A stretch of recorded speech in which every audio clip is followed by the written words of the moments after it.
This is TradeFlow News, bringing you relevant news and insights from around the world.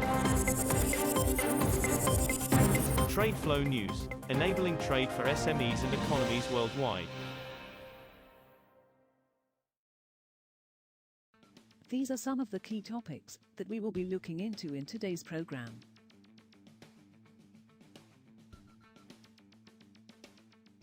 First, let's take a look at the overnight headlines which are impacting the commodity markets. Russia sees scope to boost oil exports to China and to deepen cooperation on supplies of liquefied natural gas, Russian Deputy Prime Minister Alexander Novak said on Tuesday in Beijing. China and India have become the main buyers of Russian oil since the start of Russia's military campaign in Ukraine in February 2022. China imports roughly 1.4 million barrels of Russian oil per day by sea and approximately 900,000 barrels of oil per day of Russian oil by pipeline.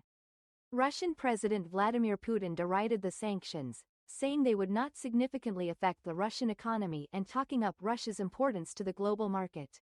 Oil prices eased on Tuesday as oversupply concerns outweighed worries that Russian shipments will remain under sanctions as talks to end the Ukraine war remain inconclusive. Brent futures were down 33 cents, or 0.5%, at $63.04 a barrel by 11:46 GMT. West Texas Intermediate crude declined 32 cents, or 0.5%, to $58.52. Both crude benchmarks gained 1.3% on Monday as rising doubts about a peace deal to end the Russia-Ukraine war reduced expectations for the unfettered flow of Russian crude and fuel supplies, which are under sanctions from Western nations. Moving on to the top news in the energy sector. Iran will raise the price of its heavily subsidized fuel under certain limited circumstances, the semi-official Tasnim news agency reported on Tuesday, as the OPEC member seeks to control increasing fuel demand without triggering public anger. With the government's decision, starting in December, refueling vehicles with emergency fuel cards will be charged at a rate of 50,000 Iranian rials per litre, 44 cents per the free market rate. Tasnim reported, adding that the new rate represented 10% of what it costs the state to buy 1 litre of fuel from refineries.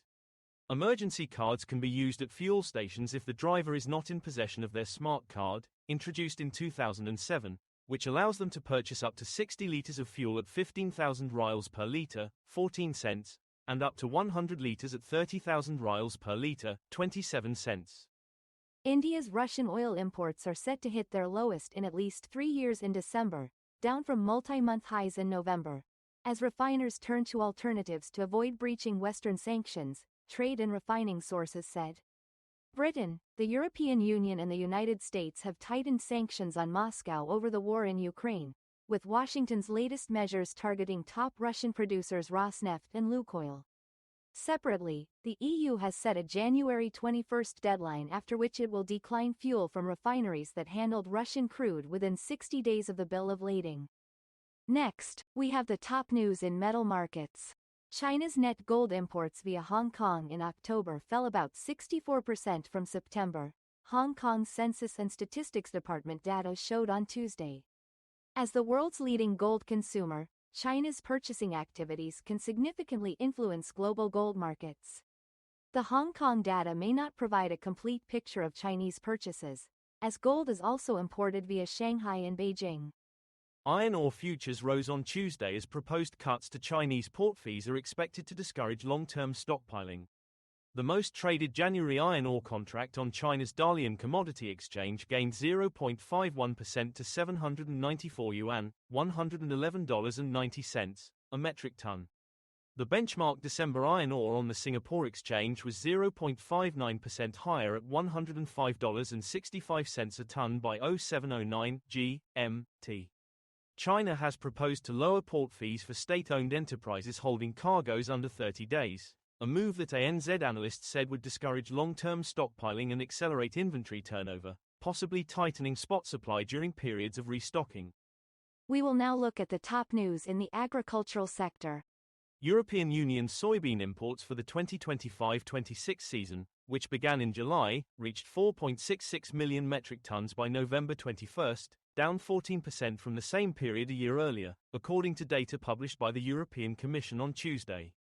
EU rapeseed imports in the same period totaled 1.51 million tons, down 40% year-on-year. Meanwhile, soymeal imports fell by 10% to 7.02 million tons.